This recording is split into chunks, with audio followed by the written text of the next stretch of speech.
Hi, I'm Tim. Welcome to Watchbox, and thanks for logging on. If you love this watch, email me, tmosso@thewatchbox.com. It is your purchase and pricing email question line for buying this or any watch you see on any Watchbox platform. Please reach out to me directly. Email tmosso@thewatchbox.com for pricing. Today, we are discussing the watch that launched a franchise.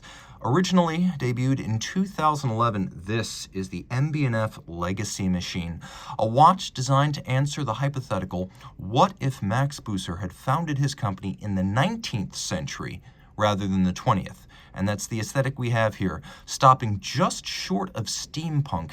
It is a retro-modern fusion with many fathers, including Max, of course, but also Jean-Francois Mougin and Kari Voutilainen, the principal friends involved in crafting this masterpiece. So let's talk about the basics.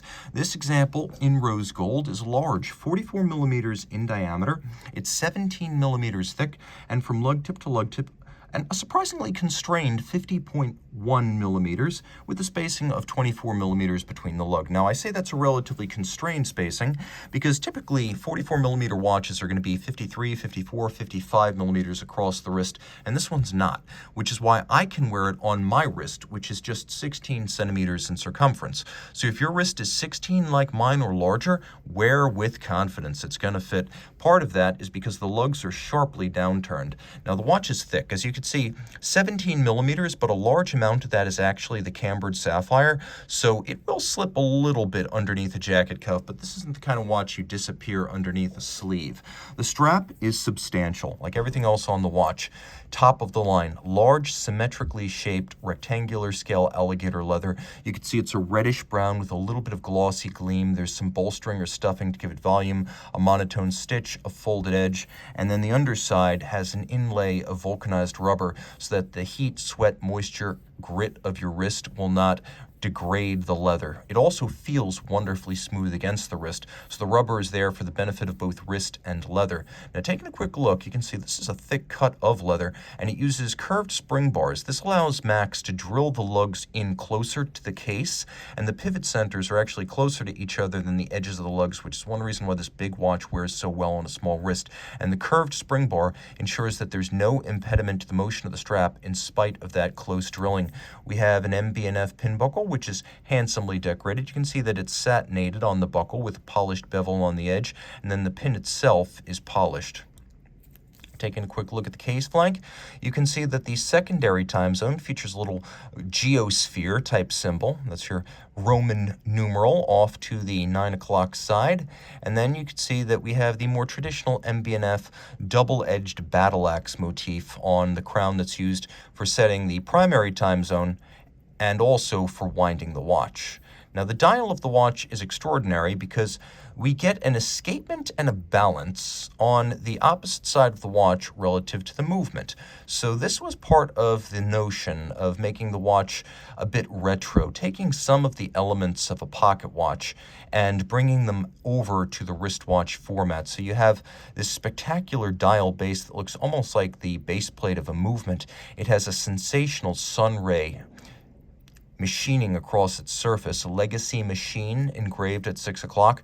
We have an enormous, alternately satinated and polished balance bridge to brace a free-sprung architecture. Both of those are modern elements. You don't see full balance bridges and free-sprung architectures on vintage watches, but we do have a big balance beating away at 18,000 vibrations per hour, much like we would find on a 19th century pocket watch. Likewise, we might find an overcoil hairspring, a time-honored technique that allows you to center the mass of the hairspring and improve positional variation, that is, to diminish positional variation in timekeeping because the mass of the hairspring is centered.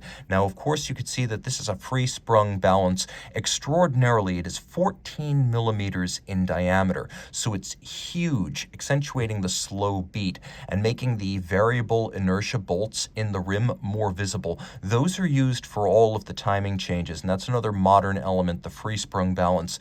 As you can see, the Swiss lever escapement is visible, including a blued escape wheel,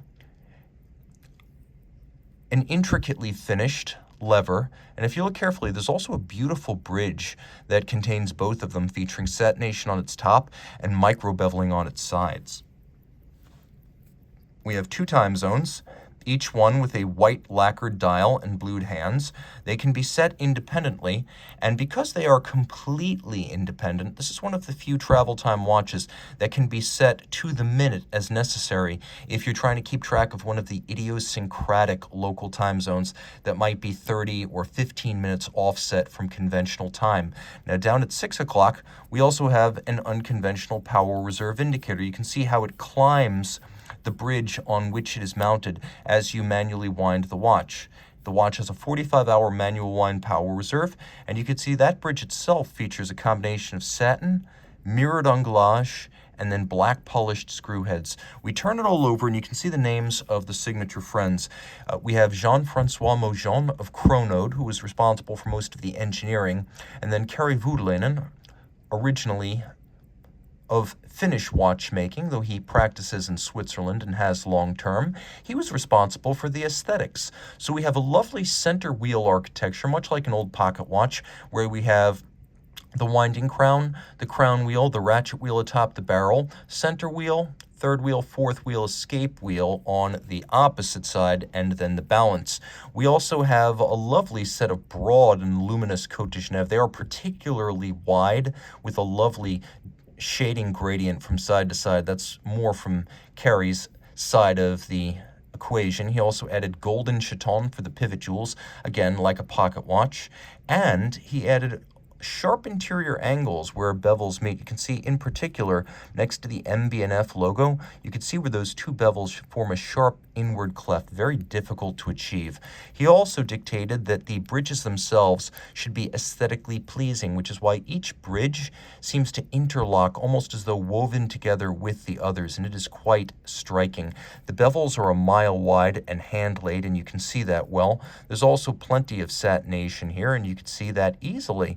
Take a quick look at the base plate. There's engine turning, and then we also have satination on the wheels themselves. Screw heads are black polished with chamfered slots and circumference, and then all of this is water resistant down to 30 meters.